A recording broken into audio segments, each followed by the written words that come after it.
တကယ်အားခဲတဲ့တို့တို့ရဲ့ဖျားပွဲတော်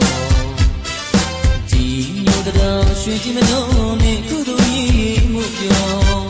သာသနာရောဝါလေးတော်တဘာဝတော်တလေးမှုတော်ဒီစကားလေးတွေသူပြောပြောချစ်တဲ့လူနဲ့တော့လိုက်ဖို့ခေါ်တော်မယ်ဖျားပွဲတော်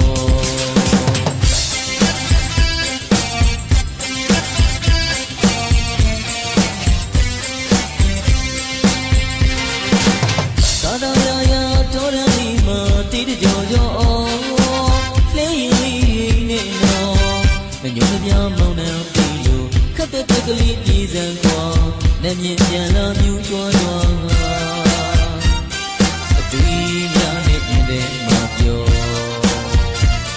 ဘသူမှမသိတဲ့စိတ်ကူးလေးနဲ့အပြောကြီးကျွန်တော်ပြောချစ်သူလေးနဲ့တော်မဲ့မရပွေတော့